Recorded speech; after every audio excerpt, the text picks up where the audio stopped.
नमस्कार, मैं अमित और आप देख रहे हैं आंखें न्यूज 24। बिहार सरकार के शिक्षा मंत्री सुनील कुमार ने कहा कि 1 तारीख से शिक्षकों के ट्रांसफर पोस्टिंग की जो प्रक्रिया हुई है उसमें सिर्फ ऐसे ही लोगों का ट्रांसफर हो रहा है जो असाध्याय रोग से पीड़ित हैं। जो सामान्य ट्रांसफर की प्रक्रिया है वह सक्षमता परीक्षा 3 कंप्लीट होने के बाद ही पूरी की जाएगी। वहीं जिन शिक्षकों का वेतन काटा है उनके लिए हम जिलेवार समीक्षा कर रहे हैं।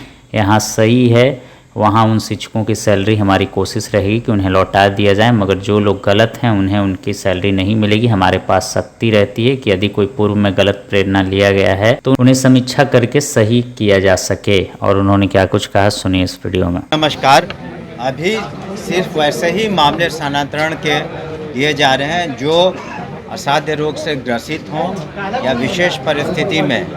सामान्यतः हम लोग जो सक्षमता परीक्षा की जो शेष जो परीक्षाएं रह गई हैं वो जब पूरा हो जाएंगी तभी हम लोग लागू करेंगे जो उदार नीति हमने कहा है। अभी जो खास करके अगर किसी को व्यक्तिगत परेशानी हो, वो विधवा हो या फिर असाध्य रोग से ग्रसित हों या हस्बैंड वाइफ का मामला हो कि दोनों गवर्नमेंट सर्वेंट हैं, शिक्षक हैं, तो वैसे ही सिर्फ मामले 1 से 15 तक हम लोग पोर्टल पर इनवाइट कर रहे हैं।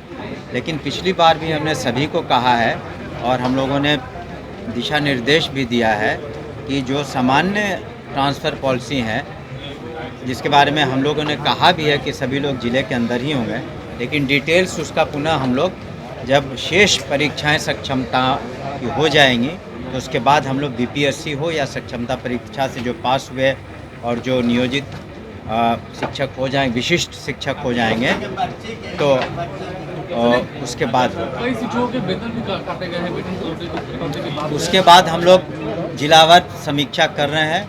अगर जहां सही है तो निश्चित रूप से, और जहां हमें लगता है कि जो वेतन काटने में सही रूप से निर्णय नहीं लिया गया है तो निश्चित रूप से जो निर्णय लिए जाते हैं उसकी पुनः समीक्षा का अधिकार हमें है। तो पुनः समीक्षा करके हम उस पर निर्णय लेंगे। और जैसा कि हमने पहली बार कहा था, कल हमने फाइल भी साइन कर दी। जो पूर्व में जो परीक्षाएं हर महीने होती थी अब त्रैमासिक होंगी, 3 महीने में एक बार सही तरीके से परीक्षा होगी, क्योंकि पूर्व में उसमें बहुत सारी व्यवहारिक कठिनाइयाँ थीं और 1,80,00,000 स्टूडेंट्स का परीक्षा करना उसमें व्यवहारिक कठिनाइयाँ आ रही थी। और साथ ही साथ छुट्टियों में आपने देखा होगा कि ग्रीष्म काल में, गर्मी की छुट्टियों में हमने कटौती भी नहीं की है। उस दौरान किसी तरह की कक्षाएं नहीं होंगी और चाहे वो दक्ष क्लासेज हों या अन्य क्लासेज हों वो नहीं होंगी। उस सब पर हम लोगों ने निर्णय लिया। नहीं, अभी हम ऑफ हैंड ये कहना, जिनका वेतन कटा है वो पुनः समीक्षा के लिए अपना आवेदन दे सकते हैं। उसमें पुनः हम लोग समीक्षा करेंगे तब उचित निर्णय लेंगे। बीपीएससी में नॉर्मलाइजेशन को लेकर के छात्रों में काफी आक्रोश है। 2018 वाले गेस्ट टीचर जो कार्य मुक्त कर दिया गया है उसके विषय में बोलिए कि हमारा होगा कि नहीं होगा। 8 महीना से हम रोड पर हैं, हमारा होगा कि नहीं होगा।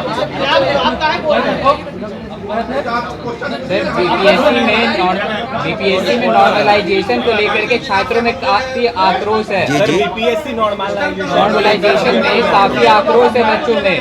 अब जो भी पिटीशन वगैरह इस संबंध में हम लोग निश्चित रूप से बीपीएससी को से कंसल्ट करेंगे। जो उचित कार्रवाई है वो हम लोग करेंगे। अब बीपीएससी से बात करने दीजिए। जल्द हम लोग तो शेष जितने भी चक्र शेष हैं हम लोग जल्द से जल्द करवा लेंगे ताकि हम लोग जो ट्रांसफ़र पॉलिसी है उसको जल्द से जल्द इम्प्लीमेंट करें। 3 के रिजल्ट को लेकर काफ़ी अभ्यर्थी इंतजार कर रहे हैं। 8वीं से 12वीं तक का रिजल्ट नहीं आया सर, कब तक आएगा? अब जो एजेंसी परीक्षा लेती है तो उनका काम है, उनको हम लोगों ने अनुरोध किया है कि जल्द इसको और शेष भी जो चक्र बचे हुए हैं उसे भी पूरा कर लें ताकि एक साथ सभी का ट्रांसफर पॉलिसी हम लोग इम्प्लीमेंट कर सकें। देखिए, वित्त रहित जहाँ तक स्कूल्स हैं, जो आहर्ताएँ पूरी जिन लोगों ने नहीं किया था तो उनके जो मान्यता थी सस्पेंड की गई थी वो टेम्पररी पर है। और जैसे जैसे लोग अर्हताएँ पूरी कर रहे हैं उसको पुनः हम लोग निरीक्षण करके पुनः उनको हम जो अनुदान है दे रहे हैं। सर, बिहार पुलिस कांस्टेबल में पुराने वाले एनसीएल और ईडब्ल्यूएस को जो कहा गया उसको लेकर लगातार आंदोलन जारी है सर, जिस पर सरकार कुछ भी सुनवाई नहीं कर रही। करंट वाली लागू करने की मांग कर रही है। अब इस पर सरकार अगर विचार करेगी कि क्या करना है। सर, DRE 4 का बहाली कब तक आएगा? हमने कहा ना कि ये जल्द से जल्द, चूँकि Bihar state education board involve है, तो कल भी हम वहाँ पर थे जो मेधा समारोह हुआ था, हम लोगों ने कहा कि उसको जल्द करा दें, क्योंकि देखिए संख्या भी तो काफ़ी है। अब तक लिए आप भी इस बात पर गौर करेंगे कि सक्षमता परीक्षा में 2,50,000 से ज़्यादा क्वालिफाई किए हैं। ऐसे नहीं है कि 5-10 लोगों की परीक्षा करनी है। 2,50,000 से ज़्यादा तो क्वालिफाई कर चुके हैं और वो लोग अब विशिष्ट शिक्षक हो गए हैं। सर, ये गेस्ट शिक्षक वाले जो बोल रहे हैं, क्या इनके बारे में भी कुछ विचार किया जा रहा है? इनके बारे में विचाराधीन है, लेकिन उसका क्या निर्णय लिया जाएगा, क्योंकि निर्णय कुछ पहले से हो चुके हैं। तो देखिए, किसी से सरकार का जहाँ तक प्रश्न है वो किसी के खिलाफ नहीं है, लेकिन हमें कई बार नियम से बंधे हुए हम लोग भी विधि सम्मत कार्रवाइयाँ करनी पड़ती हैं, तो उसमें उन बातों पर विचार करके हम लोग निर्णय लेंगे। आप लोगों ने राजकर्मी का दर्जा दे दिया, अब बात करेंगे तो सेवा नियम डालता है।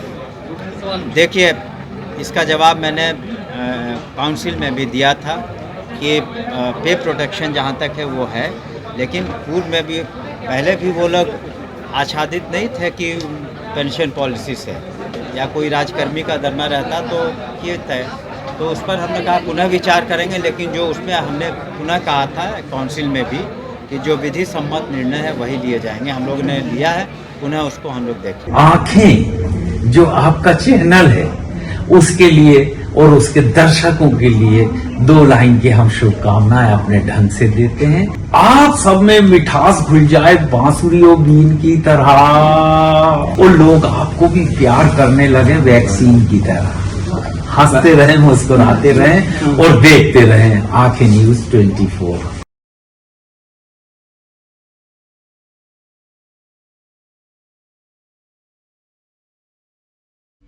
अगर आप भी अपने दुकान, प्रतिष्ठान, school, college, coaching centre, restaurant, cafe का विज्ञापन देना चाहते हैं, वो भी किफ़ायती दर पर, तो आंखें न्यूज़ 24 लेकर आया है आपके लिए एक सुनहरा मौका। आंखें न्यूज़ 24 न्यूज़ पोर्टल की दुनिया में बिहार का सबसे उभरता हुआ चैनल, जहां बिहार झारखंड से जुड़े तमाम बड़ी खबरें देखने को मिलती है। तो देर किस बात की, आज भी जुड़े आंखें न्यूज़ 24 के साथ। संपर्क करें हमारे व्हाट्सएप नंबर 8935876430 पर। क्या आप पत्रकारिता के क्षेत्र में अपना कैरियर बनाना चाहते हैं? तो आज ही Royal Ashoka Institute of Mass Communication and Journalism में अपनी जगह सुनिश्चित करें। आर्यभट्ट ज्ञान विश्वविद्यालय पटना से मान्यता प्राप्त 100% प्लेसमेंट के साथ royal Ashoka Institute of Mass Communication and journalism नामांकन जारी है। हमारा पता है DS/16 गायत्री मंदिर के समीप, कंकड़बाग, पटना 8,20,000। आप हमें संपर्क भी कर सकते हैं। हमारा मोबाइल नंबर है 9955456126।